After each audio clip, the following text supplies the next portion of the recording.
Well, hello everybody, welcome back to another episode of Nimembe here, and as you can see, we have annexed the Kingdom of Mali and received 0 gold. They don't have any money. It's alright though, we just complete training for light cavalry and we are prepared for another war. Welcome back guys, I know it's been a while since we've done this Let's Play. I want to apologize because essentially the way it worked is I had a lot of problems loading this, and actually it was telling me that the file was corrupted. I was scared. I thought we had lost Nimembe forever. I was finally able to actually do the defragment of the game cache, but I had to reload the mod, and incredibly, everything is here. So I'm really happy about that. Now, we talked last turn about stopping or changing our government and stopping this dictatorship, but right now, that's going to be really tough to do. To be quite honest with you, I mean, no matter what we do here in terms of a revolution, it's going to be a rough one. And I think the only way we can actually have a decent revolution, or a revolution where we have a chance of winning, is to have these guys completely separate, have multiple separate armies. Because if we have one large army, it's either going to support us or it's not going to support us, and it could go bad either way. I'm also considering going over here, causing some wars, but actually a lot of you guys have been discussing trade, and I'll be quite honest with you, I don't know how to trade in this game worth a shit. Now, I do know there are trade deals over here. Not there. Some are over here, but I'm just not very good. And as you can see, Russia has attacked Japan and Ayano. There's actually a battle going on, a war going on between the Russians and the Japanese. And it looks like the Japanese, we kind of missed this because we were focused so much on the invasion of, the actual invasion of Ukraine by the Polish, that the Japanese guys, look at this. They have eaten away at China. They've taken China. Or a large part of China. Is this China? No, sorry. This is Russia. Eastern Russia. China's right here. But wow, that's amazing. So they're really doing a lot of damage here. The Japanese and the Russians are certainly doing their best to fight back. In fact, we'll take a look here at the Russian government and see what kind it is. So it's an independent state, a representative democracy. That's exactly what it is today. And the Japanese, let's take a look at their government.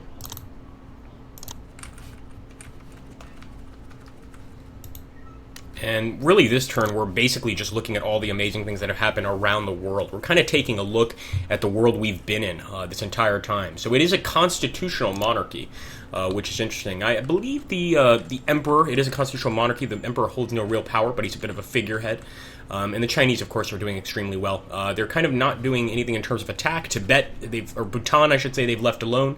So they seem to be pretty peaceful. Obviously, over here in Eastern Europe, if we get over to Eastern Europe, we've had a lot of wars. And actually now, we still have Belarus, which is interesting.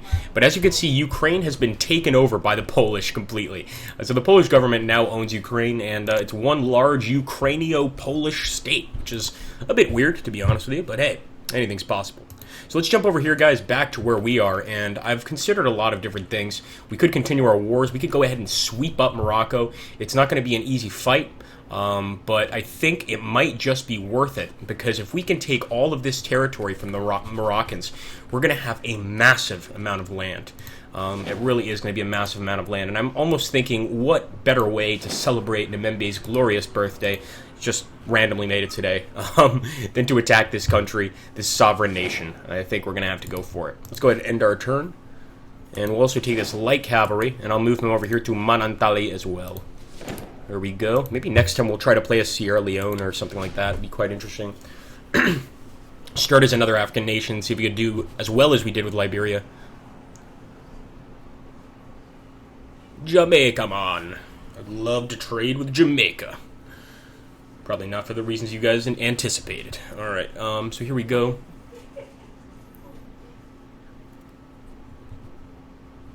So there's a Sunni Islamic population riot in Bambara, and we've also got pagan populations rioting in Koso. So we've got to be careful here. But I'm thinking that for sure with the amount of military we have, it really would be crazy for us not to try and start a war with the Moroccans. The problem is, if we go to war with these guys, we've got to cross a massive desert. I think military-wise, though, we've got them beat, pretty much. I don't think they can beat us, but it will be a nasty war either way. And what's this? I did not notice this at all. The Azawadi region. We might want to declare war on Azawad, but they're just so small and unimportant, I don't even feel it's necessary. Alright, end turn. And as you can see over here, the Kingdom of Zambia attacks Zambia, so another monarchist rebellion in Africa. It just never seems to end. We've obviously got some interesting fights over here. The Darfurian Kingdom won the Battle of South Darfur, and they've been very, very successful at beating back the rebels, which I guess is the Republic of Darfur. So they very well might win this fight, ultimately.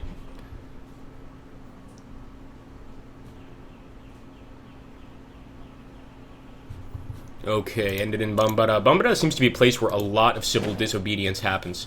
Let me go ahead and get the rest of these guys over here. As you can see, this task of moving our whole army, it's not easy. We've got a lot of men here. I want to keep a few of them over here, and I want to keep a few of our army men over here. But we definitely want to stop production. I mean, we have so much military here, and as you can see, all of our resources, besides, we actually are doing really well on metals and oil.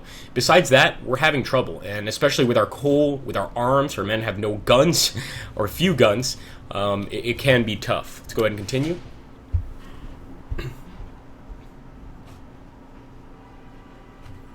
And it looks like Japan is winning all of these battles right now.